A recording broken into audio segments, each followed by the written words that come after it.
Truly our Lord is holy and He is worthy of our praises. Pag iniisip po natin that the Lord is holy, hindi lang siya yon because the presence of the Lord can also make holy. Ang kanyang kapaligiran ay nalilinis, ang dapuan ng kanyang pagmamahal at pagtingin ay nagiging banal din. Kailangan ng tao yung holiness ng Panginoon dahil ang buhay po natin kumisan maraming unholy parts. Sometimes there's a lot of garbage in people's lives. Sa buhay lang po natin na napakaraming basura, ano bang ginagawa dyan? Of course, creative people teach and practice recycling. Kaya sabi nila, may pera sa basura. Yung mga nangongolekta ng mga basura, inaayos-ayos uli nila, nare-recycle. Nagiging iba uling produkto. I have seen handbags made of packing materials of drinks and juices na recycle. At yung mga natabunan ng lahar, may mga ginawa sila sa lahar, ginawa nila magagandang pieces of art, mga kwadro, sculpture, pottery. Pati po yung mga inanod ng mga kahoy sa Infanta ng napakalaking baha, ngayon ay nagiging pieces of art, wood carving, furniture, etc. We can even make fertilizer from waste. So lots of garbage and lots of wreckage can be recycled. At lalong-lalo naman sa ating spiritual life.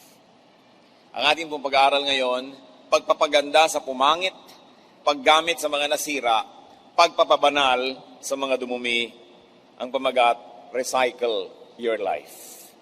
Dear God, thank you that we can be recycled. Thank you, Lord, that you are the God who loves and that your holiness can also make others holy. Linisin niyo po kami, Panginoon. Gawin niyo po kami karapat-dapat na tumanggap na inyong pagpapala. Pawiin niyo mga alalahanin na aming puso. Palakasin niyo po ang aming katawan, patalasin na aming isip, at buksan na aming puso nang matanggap namin ang iyong mga pagtutuwid, mga pagpapalakas at pagtuturo. Hinihiling namin, Panginoon, na kayo po ang maging tagapangaral, kayo ang aming marinig, at gamitin niyo lang kasangkapan ng iyong anak. Nawa, Panginoon, ang puso namin ay inyong mapagpala, mapaglinaw niyo ang aming pananaw, at maitaas namin ang iyong pangalan. Protect us, Father, from lies, from falsehood. Protect us from works of evil men and evil spirits. Allow us to enjoy your company, your presence, to look at your face, to hold your hand, and to hear your words. Minister to us, O Father. We ask you, in the name of Jesus, our teacher, our Lord and our Savior, recycle your life. Bakit po kailangan i-recycle ang buhay ng tao? Kasi ang tunay na buhay, hindi tulad ng shooting, hindi pwedeng mag-take two. Ang nangyari na hindi na yun pwedeng tanggalin. Hindi pwedeng i-edit ang buhay. Hindi pwedeng composition sa computer na pwede mong i-delete. Ang nangyari ay nangyari. At dahil sa haba ng buhay, maraming nagiging pagkakamali. Dahil kuminsan sa kadiliman ng isip, sa kakulangan ng kaalaman, maraming nagiging damage. Anong gagawin mo sa isang buhay na na-damage? Anong gagawin mo sa isang dalagang naging ina? Anong gagawin mo sa isang taong naging drug addict? Anong gagawin mo sa isang taong nakapatay, nagkamali, nagkasala, nakadispalko, mga taong nagkamali, napagkamalian, nasira, nakasira, alangan namang itapon mo na buong buo. Pwede sana kung maraming buhay, pero iisa ang buhay sa balat ng lupa. Kaya ang tanging nalalabing dapat gawin, ipasa Diyos ang lahat ng nakaraan at sa tulong niya, recycle life. Life can be full of garbage. Life can be full of unwanted cargo. Hindi lahat ng nasa buhay natin ay ginusto nating mapalagay doon. Pero nandun na, hindi pwedeng i-replay. Life can be full of mistakes. Maraming pagkakamali. May pagkakamali kung sinong napakasalan mo. Pero hindi ka naman pwede magpalit ng asawa tulad ng pagpapalit ng damit. May pagkakamali ng kursong na pag-aralan, bagamat yun ay pwede ka naman mag-aral uli. Pero hindi mo na maibabalik ang panahong nawala. May mga desisyon na nagawa na mali. Job 19:4, If it is true that I have gone astray, my error remains my concern. Ang totoo niyan ay sinasabi ni Job, kung totoong nagkamali ako, problema ko na yon. Pero ang point pa rin, problema pa rin niya. At poproblemahin niya ang kanyang pagkakamali. Sino ang nabuhay ng mahigit 3 linggo na hindi nagkamali? Nagkakamali ang tao. Life can be full of misses. Hindi mga binibini, mga mintis ng buhay. Yung hit and miss, mostly miss ang buhay. Bihira naman yung nakaka-hit. Bihira yung nakaka-bullseye. Bihira yon. Kadalasan, daplis, mintis, hindi ka tumama. Ecclesiastes 5:6. Kumisan pati sa pangangako sa Diyos, kakamintis-mintis. Do not let your mouth lead you into sin, and do not protest to the temple messenger, my vow was a mistake. Why should God be angry at what you say and destroy the work of your hands? Ito yung mga tao nangako sa Diyos, tapos ayaw din nung sinisingil na nung vow messenger, o yung pangako mo, yung pledge mo, nagkamali lang ako, joke only. Mintis. Hindi tumama, hindi nagswak ang kanyang mga binabalak sa kanyang dapat at gustong gawin talaga. Life can be full of losses. Mga kalugihan, nawalan. Hindi pa ba kayo nawalan sa buhay? Nawalan ng hikaw, nawalan ng pulseras, nawalan ng pera, nawalan ng cellphone, nawalan ng boyfriend. Di pa ba kayo nawalan ng negosyo, nawala yung puhunan, nalugi, nawala ng ballpen, nawala ng kahit ano. Ang daming nawawala. Pag ang lagi nating tiningnan ay yung nawawala, magluluksa kayo araw-araw. Something's lost, something's gained every day.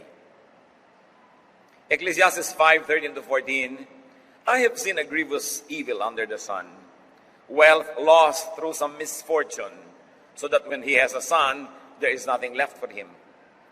Nakakita daw si Solomon ng talagang mga grabing trahedya ng buhay, malalaki mga kayamanang naglaho, at ni isang kusing walang maipamana sa anak. Maraming losses. Kuminsan mayroong mga mag-asawa, nawalan sila dahil sa isang negosyo, buong buhay nang nagdamdam yung isa, nagkalayo na sila dahil sa nawala. So nadoble ang nawala dahil nawala pati pag-ibig nila sa isa't isa. Napakaraming nawawala sa buhay. Life can be full of infection and wounds. Meron ba namang skin na flawless? Wala nun. Meron lang less flawed than others. At yung iba, makapal lang ang makeup. No? Makapal ang concealer. Pero nandun pa rin yung mga flaws na yan. Meron bang flawless? No such thing. Numbers 5:2, command the Israelites to send away from the camp anyone who has an infectious skin disease. Ang naging example natin dito, isang literal na sugat at isang literal na infection. Maging sa tribo ng Israel, pag merong infeksyon, inilalayo para huwag mahawa ang iba. Kumisa naman sa ating mga kamag-anak, napaka-sentimental. Sumusuka ng dugo na, gusto pa kasalo ka sa isang kutsara. Magtatampo pa pag inuhugasan mo yung kutsara niya at ibinubukod. Anong gusto ninyo? Mahawa ang lahat para wala na makapag-alaga sa inyo. Dapat lang ibinubukod ang may sakit at gamit ng may sakit upang huwag dumami ang merong may karamdaman at merong mag-alaga doon sa merong may sakit. At pati sa Israel, inuutos ng Diyos, sino man ang may sakit na nakakahawa, kailangang ilayo at pagalingin muna ito. Pero hindi lang yan, ang mga infection and wounds ng buhay, ang dami-dami. Meron ako isang kilala po, kinailangan na magkaroon ng dialysis at nagka-kidney transplant, nagkawasak-wasak ang kidney dahil sa pedicure. Sasabihin niyo kung bakit. Nagpa-pedicure sa Pasay, nung uuwi na siya may baha. Kinailangang lumusong sa baha, pinasok ng mikrobyo dahil hindi naman siya na manicure, siya na murder cure. Dahil doon, yung buong buhay na niya naapektuhan, pati asawa, pati anak, lahat. May infeksyon ng buhay. Kaya lang hindi na i-replay. Pwede pa ba niyang balikan yung nag-manicure sa Libertad at sakalin niya? Ganun ang buhay. Pag hindi ka natuto mag-recycle, lalo lang lalaki yung kawalan. Life can be full of regrets. Psalm 13 verse 2, how long must I wrestle with my thoughts, and every day have sorrow in my heart? Hindi na uubusan ng napagsisisihan, ang ipinagsisisi, ang panghihinayang. Ganyan ang buhay. It can also be full of pain. Pagka ang tao 30, 40, 50 na, napakarami na niyang dinaanan ng mga hirap. Napakarami ng pasan. Kaya napakalaking accomplishment yung mabuhay ka ng matagal at makangiti ka pa. Habang tumatagal ang buhay, isa-isang nangamamatay lahat ng mahal mo sa buhay, na gumuguho ang mga pangarap ko minsan, nawawalan ka na ng pag-asa. Psalm 38:17, I am about to fall and my pain is ever with me. Hindi nawawala ang sakit ng kalooban. Marami niyan. Mga hinanakit, kabiguan, mga pagtataksil ng kapwa na ating dinaramdam, na ating pinaghihinanakit at isinasama ng loob. Life can be full of ugly memories. Hindi naman lahat ng photo album ng buhay ay parang album ng Kodak. Good morning yesterday na ang ganda-ganda ng memory, may mga ulap-ulap. Hindi lahat. Maraming masasaklap na alaala at ginugunita ang tao. Job 13:26, for you write down bitter things against me and make me inherit the sins of my youth.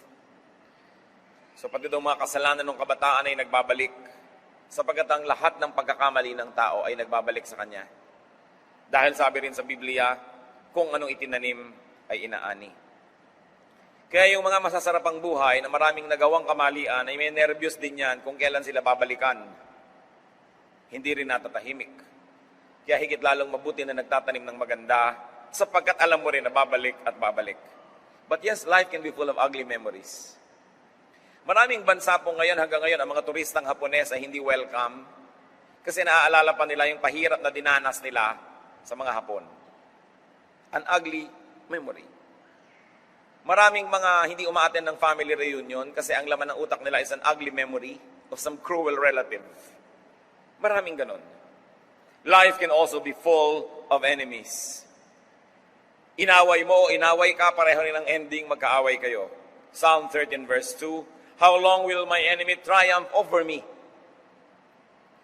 At ganyan ang nararamdaman ng maraming tao, para bang laging matagumpay yung masama, laging matagumpay yung kalaban natin.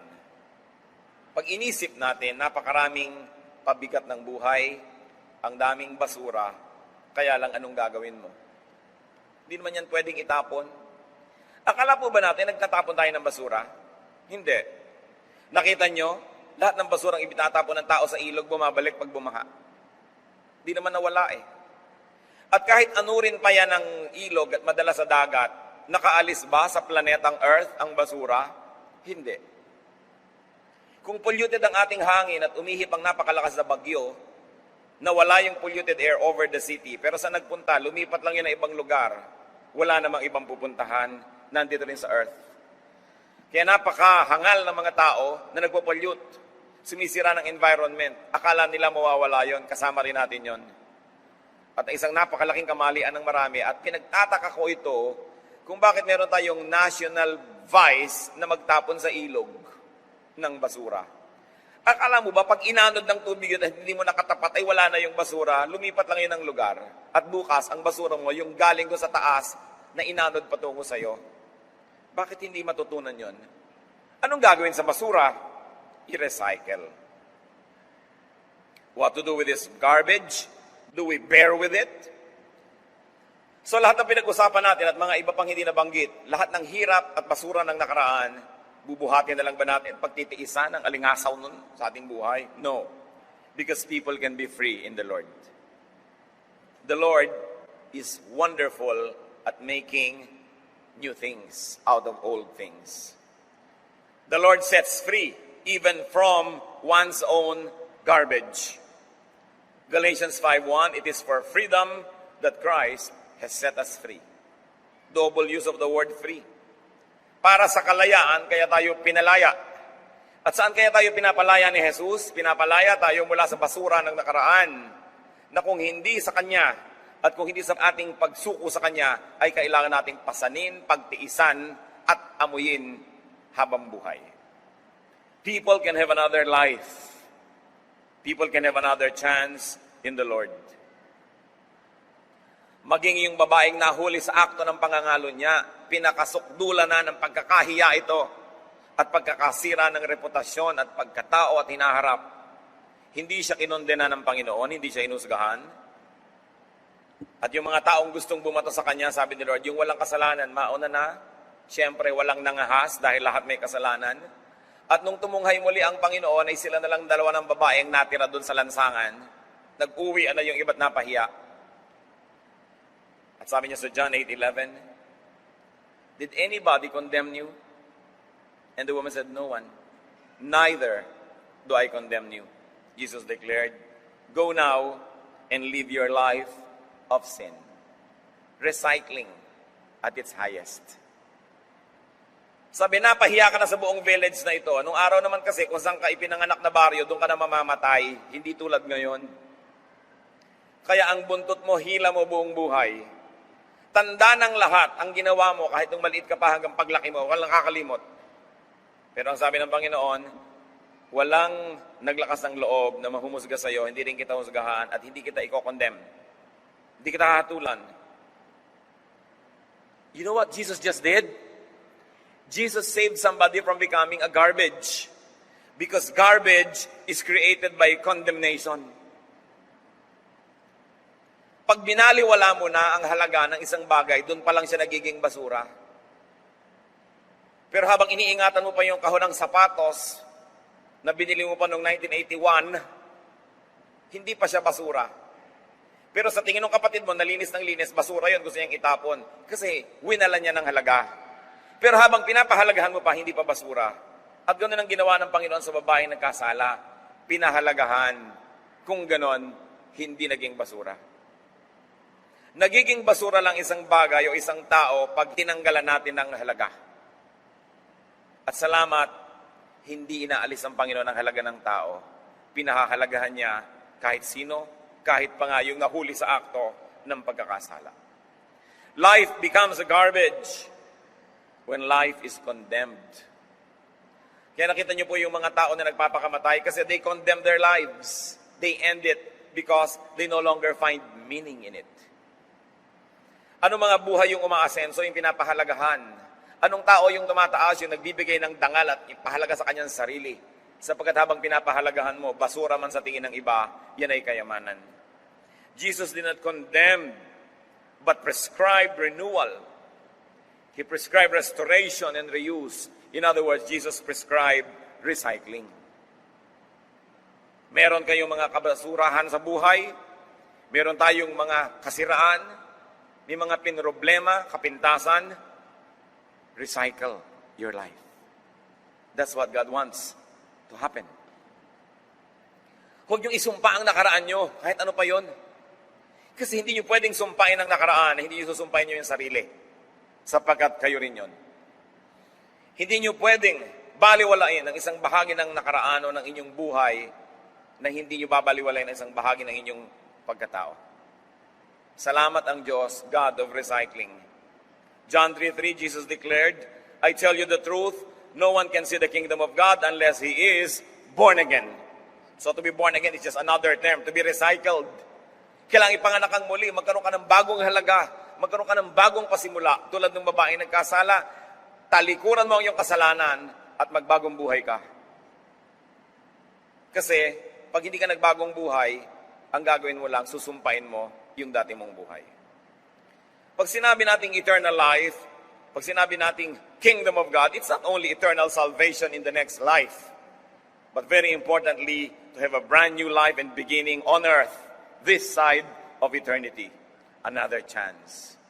And God is God of second chances. Laging nagbibigay ang Diyos ng panibagong pagkakataon. Hindi tulad ng tao, pinagsasawaan tayo. Tama na yan, nadala na ako sa iyo, hindi na kita papatawarin, wala ka ng chance sa akin. Pero hindi ganoon ang Diyos. Sa katunayan, sabi sa kanya ni Peter, "Lord, ilang beses ko bang papatawarin ng kapwa? 7 beses po ba?" Akala ni Peter, ang galing na ng kanyang panukala, dahil sa kaugalian ng Israel, kailangan magpatawad ka at least 3 times. Pero ginawa niya 3 times 2, 6 plus 1, kaya 7. Pero sabi ni Lord, "No, not 7, Peter. 70 times 7. Minultiply ko pa yun nung nabasa ko, hindi naman talaga pala 490 dapat. Symbolic yun. Ibig sabihin, huwag kang tumigil ng pagbibigay ng pagkakataon sa iyong kapwa. Iisa ang buhay ng anak nyo. Nung nagkamali, isinumpa nyo, pinalayas nyo, ba't di nyo papatayin? Kasi hindi nyo nabibigyan ng second chance eh. Ano pa yung buhay? Nagkamali ang inyong asawa, ayaw nyo na siyang pakinggan. Magpakamatay na kayo pareho. Kasi ayaw mo nang mabuhay. Liban na lang gusto mong mangalo niya at sumama sa iba at itulak mo siya mangalo niya sa iba. Wala kayong talagang ibang choice kundi magpatawaran to live life of sin and have a new life. Those people who find the beauty of recycling will be able to salvage whatever is left of life and will be able to beautify what has been uglified by the past. Pagka marunong tayong mag-recycle, pangit may napapaganda. Masakit man ay napapasarap. Madilim ay napapaliwanag. At talagang tunay, kung hindi tayo magbibigay ng second chance sa iba't sa atin, wala nang ibang buhay. Magkaroon man tayo ng buhay doon sa kabila, iba na yon, hindi tulad ng buhay na ito. Itong buhay na ito ay hindi dapat sayangin at hindi dapat itapon at aksayahin dahil lang nagkaroon ng damage. 2 Corinthians 5:17, therefore, if anyone is in Christ, he is a new creation. The old has gone, the new has come. We give people second chances. Pagka ang tao ay sinabing, ako'y nasa Panginoon, nagbabasa ako ng Biblia, sumasamba ako, bigyan nyo ng second chance. Tulungan ninyo. Hindi sabihin, gano'n naman kaya makakatagal yan, babalik at babalik din niya sa dating ugali. Hindi siya nabibigyan ng positive boost. Discouragement ang tinatanggap, invest encouragement. Kailangan nating lahat yan. In John 14:6, Jesus says, I am the way and the truth and the life. No one comes to the Father except through me. Aside from eternal salvation, which is the original meaning that people read into this, you have to read also that Father is God and God is life. And when Jesus says, through me you can go to the Father, what He is saying is, you can have life again. Nabigyan ka na ng buhay nung isinilang ka, tas winaldas mo ang buhay na yan, sinira mo o kay nasira ka ng iba, kasalanan mo at hindi, nagkagutay-gutay, nagkawindang-windang ka, anong gagawin mo? Magpapakamatay ka na? No. Sabi niya, through me, you can go to the Father. You can have life. You can have life again. Kaya napakaganda po ng turo ng Christianity. Bagay sa lahat ng tao, dahil kailangan ng lahat ng tao, ma-recycle sila. To be recycled, turn mistakes into knowledge and wisdom. Merong isang executive na nagkamali. Ang pagkalaki-laki ng bunga ng kanyang pagkakamali, napakalaking kalugihan sa kanyang kumpanya. Pero empleyado lang siya, although top executive. At dahil inisip niyang napakalaki ng damage ng kanyang maling desisyon, nagbigay siya agad ng letter of resignation sa may-ari ng kumpanya. At ipinatawag siya, o ba't ka nagre-resign? Sa laki po ng damage ng aking pagkakamali. At sabi nung may-ari, sa palagay mo kaya't natutunan mo ang pagkakamaling ito, uulitin mo pa? Abay, hindi na nga po, napakahirap nga ng lesson na yan kaya ako natutunan. Ba't ka magre-resign? Magbabayad ako ng isang magkakamali uli? Stay, because you already know what you should not do. You know, in life, it's important to know what to do, but equally important is to know what not to do. And usually, that is only learned by committing a mistake. Kasi sinasabi nila, experience is the best teacher. Probably not really the best, but a very excellent one. Proverbs 24:32, I applied my heart to what I observed and learned a lesson from what I saw. So, nagkamali kayo, at least alam nyo na ngayon kung ano yung mali sa tama. You are wiser. You are better. You are not a worse person, but in fact, you are now a more seasoned person. You may not be the star for all the seasons, but at least you are a seasoned person. Because now you know what not to do. Now you know how not to do it if your error was procedural. Kung nagkamali kayo sa pamamaraan, alam nyo na ang maling paraan. So, yung katulong nyo na nasunog ng plancha ang inyong satin evening dress, next time, alam na niya na hindi niya dapat gawin yon. Kung matututo siya. Kaya mahalaga na natututo. Yung asawang nagkamali, pagbalik nun, kung talagang na-realize ang pagkakamali, sweeter, nicer. Love is lovelier the second time around. Kasi alam na niya ngayon ang hindi niya dapat paggagawain sa buhay. So the person becomes better. But you have a choice. You can be bitter. But why be bitter when you can be better? Bakit mo gagawing mapait ang lahat kung pwede namang maging matamis? Depende sa iyong pananaw. Proverbs 4:11, I guide you in the way of wisdom and lead you along straight paths. Tinuturuan tayo ng Panginoon. Alam niyo po ba kung bakit ang mga pastol ay mayroong stick na liko ang dulo? Para pagka ang mga tupay lumiliko sa maling landas, kinakawit yung leeg, ibinabalik. At kakakawit sa'yo, nasaktan ka na ng nasaktan, alam mo nang hindi ka na dapat magliliko ng mali. May ganda rin ang pagkakamali kung tayo'y natututo. To be recycled, turn your losses into gain. Hindi naman naiiwasang nawawalan eh. Pero kung bawat pagkakawala, you became wiser and you consider it that it was good to lose it, then you gain. Philippians 3:8. Sa pagsunod ni Pablo sa Panginoong Hesus, ang daming nawala sa kanyang buhay, ang daming hirap na dinanas, ang daming ginhawang nawala. Pero sabi niya po sa Philippians 3:8, I consider everything a loss compared to the surpassing greatness of knowing Christ Jesus my Lord, for whose sake I have lost all things. I consider them rubbish, that I may gain Christ. So kahit mahalaga, pag inalisan mo na ng halaga, magiging basura, hindi ka na masasaktan. Nawalan kayo halimbawa ng pulseras. Hindi mo na naman talaga makikita. Sabi mo, buti na lang nawala kesa suot-suot ko pa at tinaga ang kamay ko para lang maagaw. You comfort yourself. Pagka nawala ang isang bagay, nawala yung girlfriend mo, ay, salamat na lang kasi marahil ay may naghihintay na disaster kung kami yung nagkatuluyan. Pag nawala na kasi, dapat putulin mo na ang pagmamahal mo sa nawala. Kasi pag patuloy mo pa siyang inaalala ng inalala at minahal ng minahal, lalong tumitindi yung sense of loss. So we adjust. Sabi ni Paul, karaming nawala sa akin dahil sa aking pananalig, pero itinuturing ko na lang na mga basura yon. Tutal ang kapalit si Kristo, higit lalong mabuti. Kasi kung hindi ko tinanggal yon, walang lugar para kay Kristo. Kaya aariin kong napakalaking pribilehiyong nawalan. Sapagkat kay Kristo, ang kawalan ay kapakinabangan. Hindi na siya nalungkot. At pagka nawalan po kayo sa buhay, now you know what you can lose. Now you know what you can live without.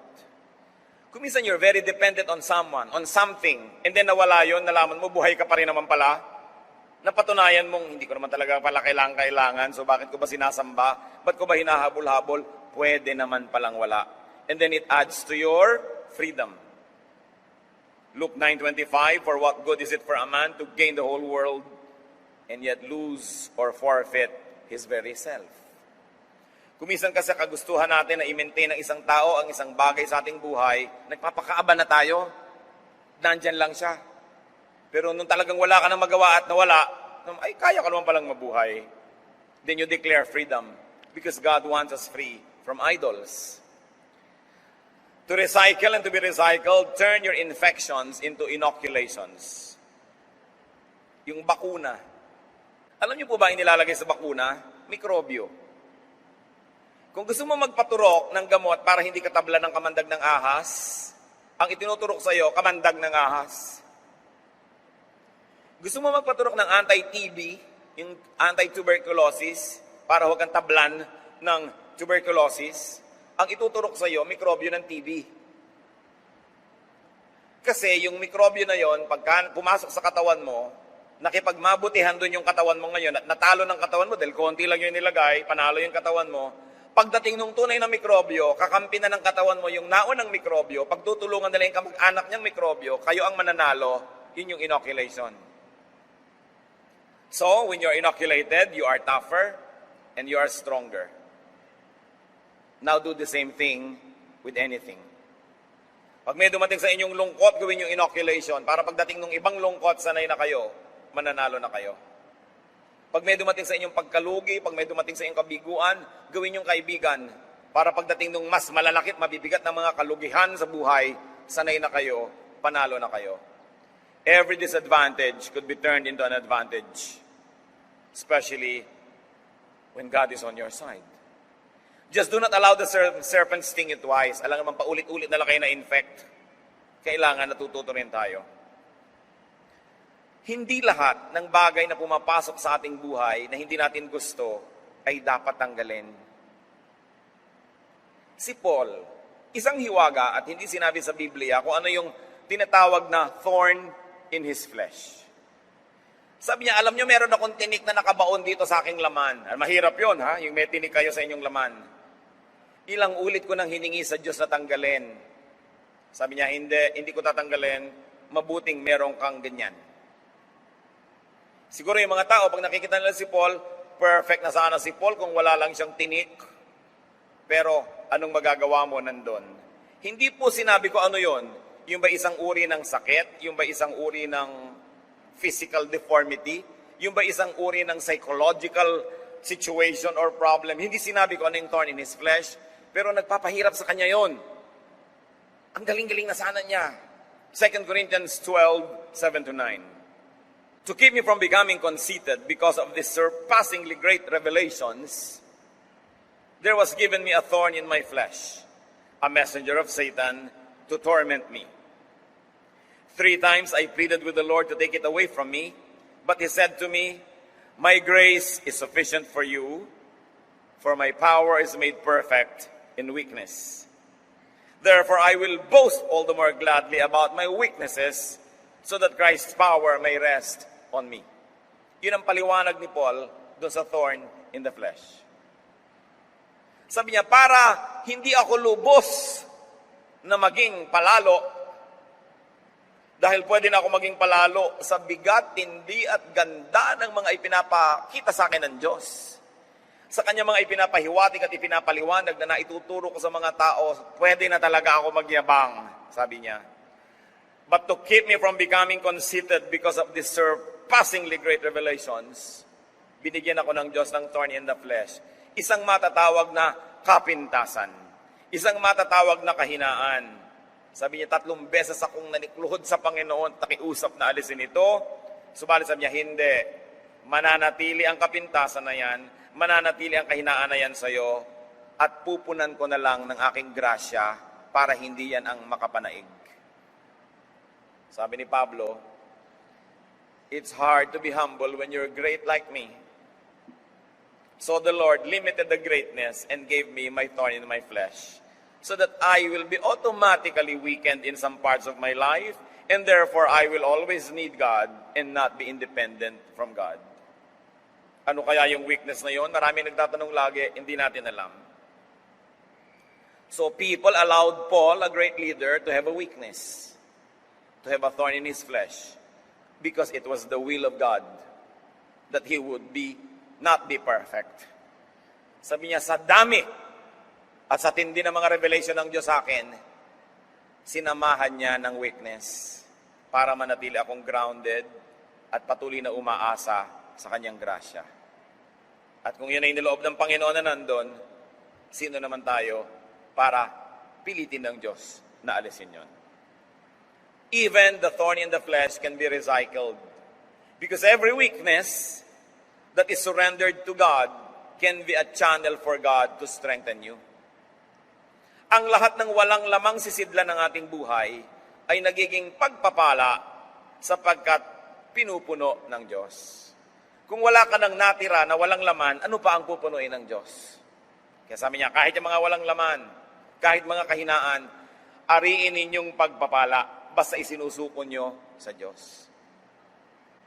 Meron akong isang kilalang napaka-sexing babae. Talagang napaka-sexy. Pero dapat sa dilim mo lang makita, dahil santambak ang peklat.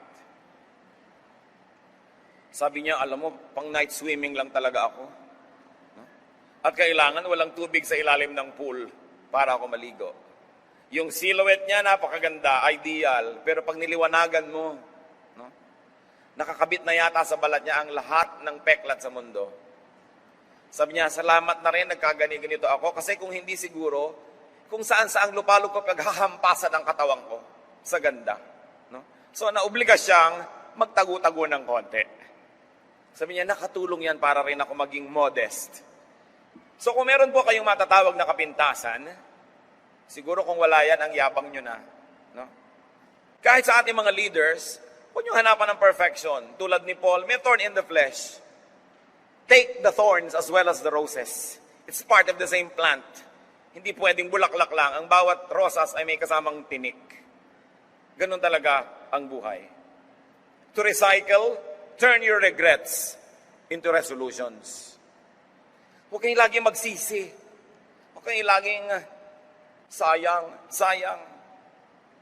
Turn your regrets into firm resolve to do better, to be better. Sabi sa Philippians 3:13, ano daw ang dapat gawin sa tapos na?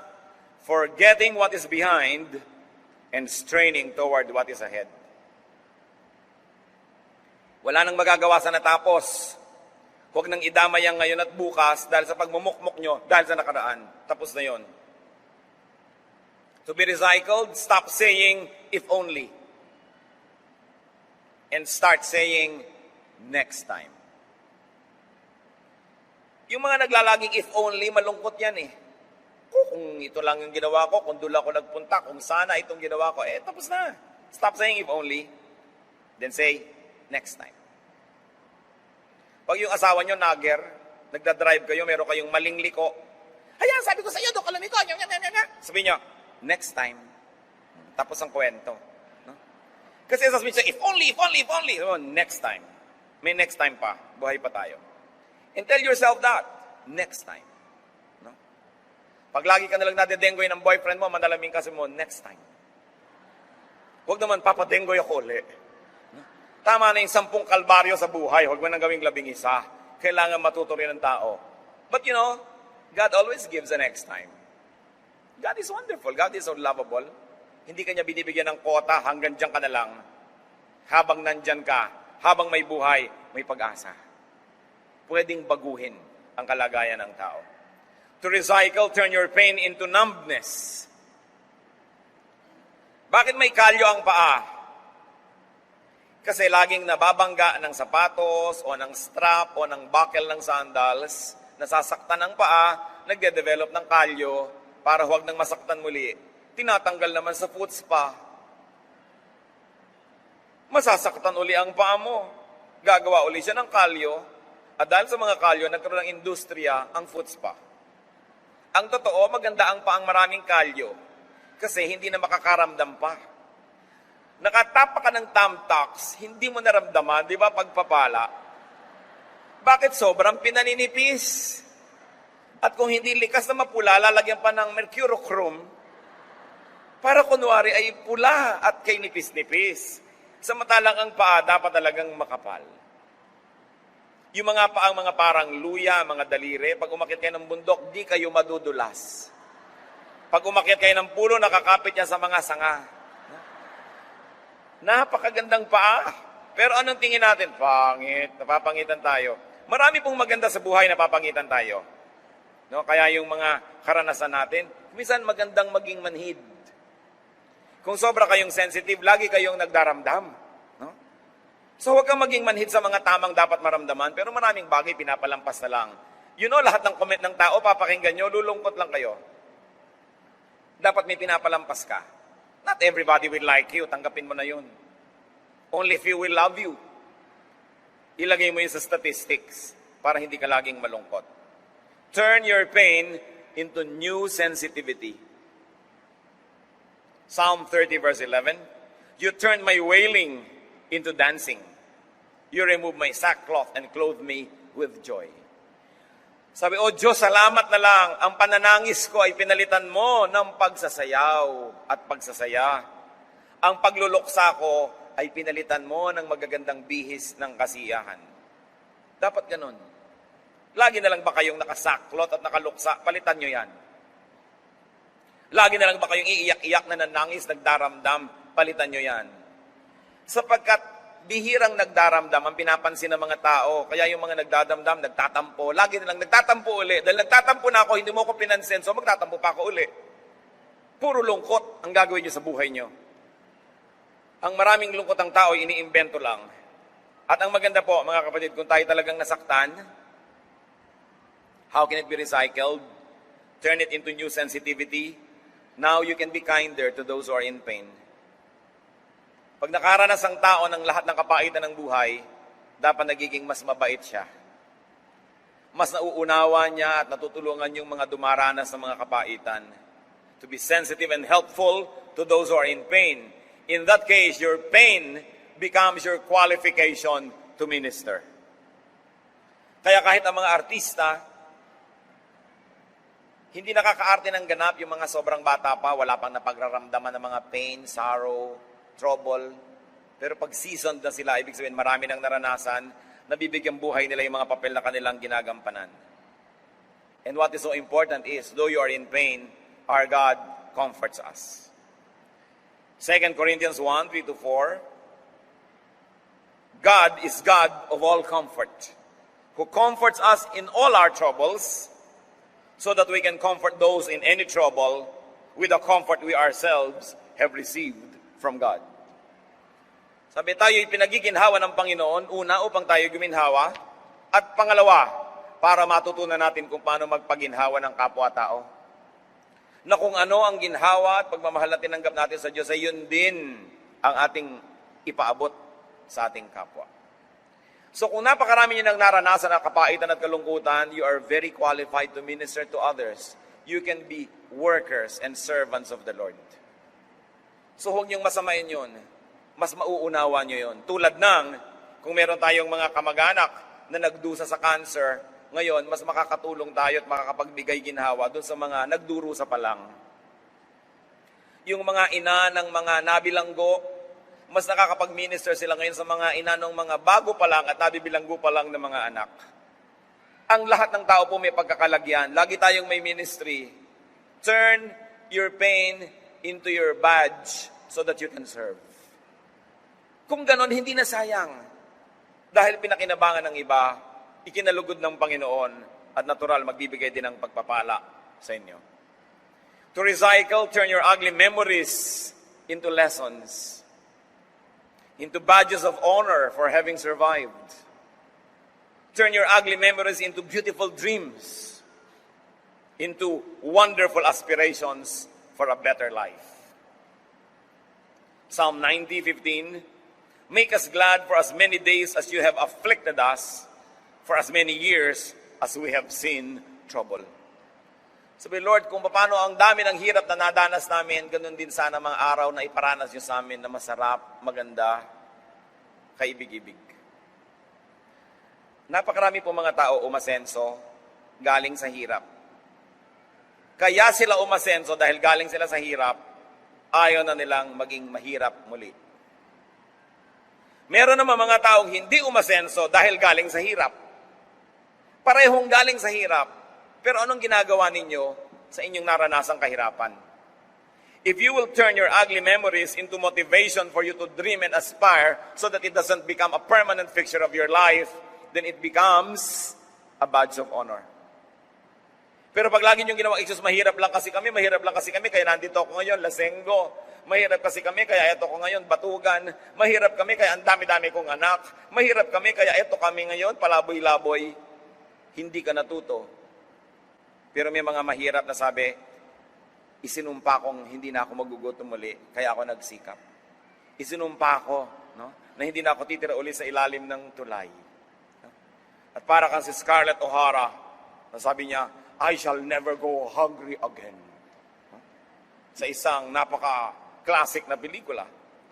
So pwede niyong gawing pabigat sa buhay niyo yung memory ng kahirapan. Pwede niyo rin gawing pampalakas ng loob niyo so that you will achieve greatness. The same poverty can make you succeed or fail. The same memory can make or break you. So why allow yourself to be broken when you can be made? It is your decision. Most people who come from suffering but had great dreams they were able to achieve a lot. Sa katunayan, mas masarap nga yung kumisan galing sa hirap eh.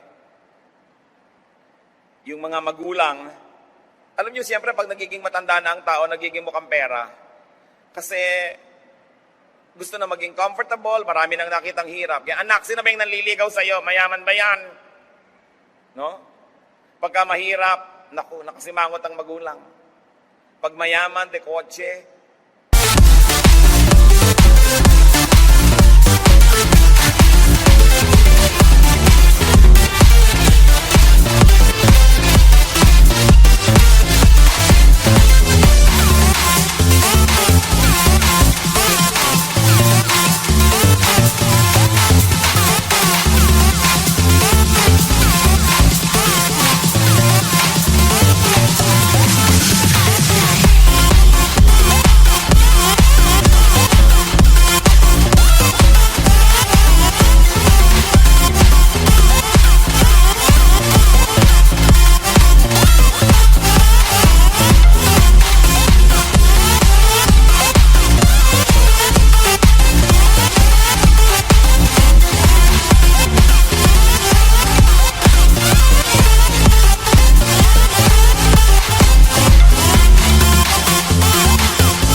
Ilalabas ang maruya. Lalagyan pa ng condensed milk para special. No? Alam niyo mga kadalagahan, naghahanap kayo ng mapapangasawa, huwag niyong hanapin yung mayaman o yung laki sa yaman. Kadalasan hindi niya alam yung halaga nun. Kahit mahirap, basta may pangarap, basta may ambisyon, mapapatino ang buhay niyo doon. Pero yung mayaman na walang ambisyon, hihirap din yun. Mawawala rin yun. Hindi ka pintasan na maging mahirap, basta meron kang pangarap at meron kang ambisyon. Mas mabuti nga yung galing dun dahil ayaw na niyang bumalik. Yung mga hindi nakaranas dun, baka mag-excursion pa para maranasan. Kaya hindi ka pintasan yun. Huwag niyong gagawing negative aspect that you were poor. Just be motivated. And then you become more loving and you become kinder to the poor when you are no longer poor. You want to be recycled? Turn your enemies into friends. Into your mentors. Kung hindi nyo man sila maging kaibigan, gawin yung teacher. Matuto kayo sa mga karanasan nyo sa kanya para pakinabangan nyo siya. Kung ang natutunan mo man ay huwag magtiwala, ay natuto kang huwag magtiwala sa ganung uri ng ugali. May natutunan tayo. May mapapala kayo kahit sa makaaway. But the best way to beat your enemy is to turn him into a friend. If your enemy is hungry, give him food to eat. If he is thirsty, give him water to drink. In doing this, you will heap burning coals on his head, and the Lord will reward you. Nakikipag-away kayo, may galit sa inyo, ginawa nyo ng masama, lalong nagalit. Sa palagay nyo, mas panatag o mas panganib kayo. Pag may ginawa ka masama sa tao, ginalit mo siya, baka gumanti pa. Gusto mong tahimik ang buhay mo? Una, huwag mong gawan ng masama para hindi na gumante. Pangalawa, gawan mo pa ng mabuti. Kung gumanti man siya, buti nang igaganti sa'yo. Marami po mga tao hindi natututo sa buhay. Walang ginawa kundi magalit. Papagalitan mo yung mga tao, pag talikod mo, sinaksak ka. I was talking to one contractor. Pinag-uusapan namin yung masasamang ugali ng mga manggagawa. Minsan daw, bubuksan niya yung malaking cabinet doon sa isang construction firm, punong-puno ng mga trabahador, tulog. So, anong ginagawa mo? Pinapagalitan mo? Hindi. Papagalitan mo yan, mag-yes sir. Tapos mamaya, babatuhin niya ako ng hollow blocks mula sa 3rd floor. Sabi ganun, useless pagalitan. No? Papagalitan mo yung yaya ng anak mo dahil nagpabaya, pagtalikod mo, tinutusok ang anak mo ng perdible. O kaya papainumin niya ng pampatulog. Maghapong tulog ang bata habang siya text ng text. Yung magalit ka, nag-iimbita ka ng problema. Yung magsalita ka ng masakit, yung manakit ka ng kalooban, naghihintay ka ng ganti. Anong mapapala mo nun? Marami mga tao, tumanda na lang hindi pa natuto, na para katahimik, do not return evil for evil. Ahas man, kung hindi mo natatapakan, hindi tumutuklaw. So ba't matatapakan ng ahas? Di tutuklawin ka lang. So yung mga kaaway, tigilan yan. Nakikipag-away ka sa kamag-anak mo, nakikipag-away ka sa kasambahay, di imbes na masaya, malungkot, imbes tulungan ka niya, sisirain ka niya, huwag kayong mga away, kahit hindi kayo banal. Maging matalino na lang kayo, hindi kayo mga away. Because you invite negative energy when you make enemies. So, may kaaway ka, gawan mo ng mabuti. Parang mga kamandag na tinatanggal sa kobra. Kasi ang paggawa ng mabuti, nakakapagpahupa ng loob. Akala nyo ba ipinapatalo tayo ng Diyos pag sinasabing, turn the other cheek? No? Kasi pag kami sumampal sa'yo, sinampal mo rin, sasampal uli yan eh. Pag inalok mo na yung pangalawa, gusto mo pa? Sampalin ka man yan uli, mapapagod din yan, titigil na. Pero yung sinampal mo rin siya, gagantihan. So as I was saying, you don't have to be holy. You only have to be wise, and you will not make enemies. Recycle your life by turning your whole life experience into a catalog of God's goodness. 2 Corinthians 4:17, our light and momentary troubles are achieving for us an eternal glory that far outweighs them all. Pagka daw i-compare ang mga magaganda sa buhay sa mga pangit, talo pa rin ng maganda yung mga pangit. Huwag mo na lang masyadong palakihin yung mga pangit. Why? Because God was there all along. Joshua 1:5, I will never leave you nor forsake you.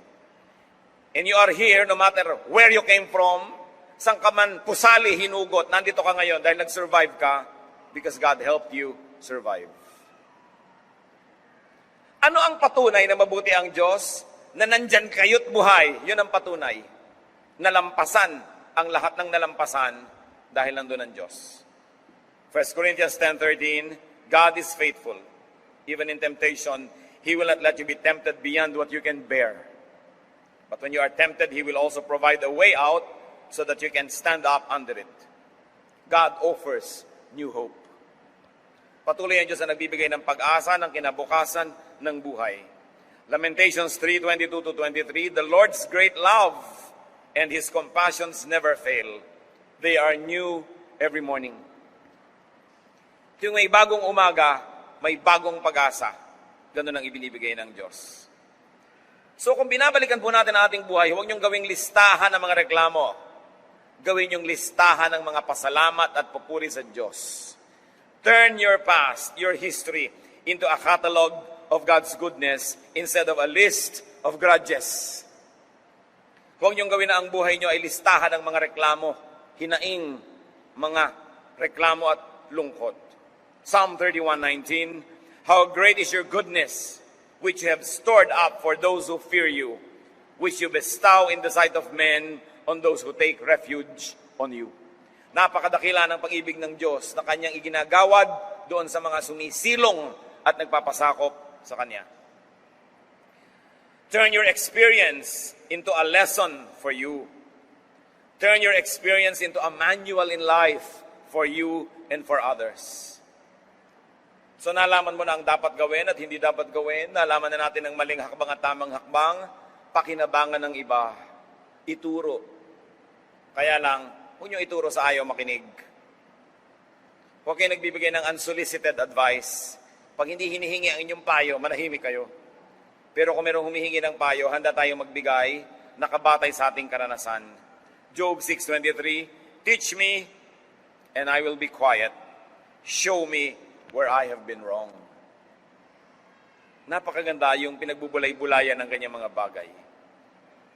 You cannot change your past, but you can change your attitude about it.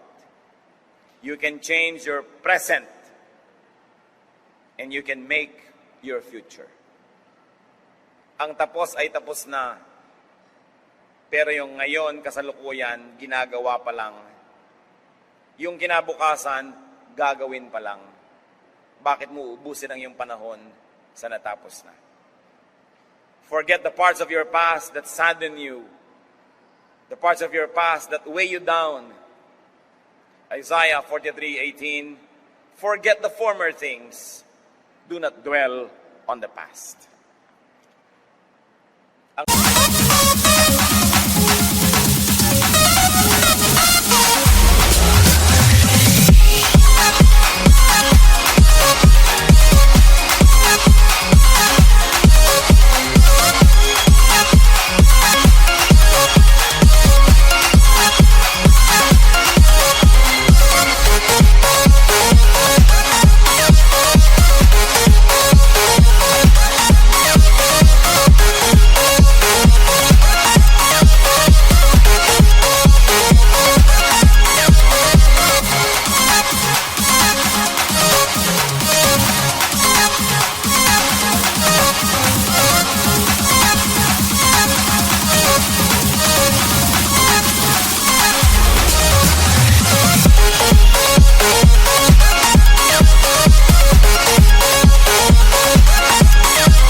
Buhay, walang take two, walang rewind, walang editing. Ang natira lang na pwedeng gawin, recycling. Thank God for recycling. Turn your thorn in the flesh into blessing, your wounds and scars into badges of honor, your poverty into ambition and resolution. Put the past behind you and make it the foundation for your future. Turn your sorrow into joy, your weakness into strength. Turn your tears into gems. Recycle your life, and very importantly, allow and help others to recycle theirs. Hindi lang po buhay nyo ang na-damage na dapat ayusin, buhay din ng inyong kapatid, ng inyong magulang, ng inyong pinsan, ng inyong kaibigan, buhay ng lahat ng kapwa-tao. So kung paano natin kailangan ng tulong upang tayo ay makabangong muli, ibigay din natin yung tulong na yon para makabangon ng iba. Stop judging. Do not condemn people so they will not become garbage. Do not condemn any part of your past so that it will not be useless garbage.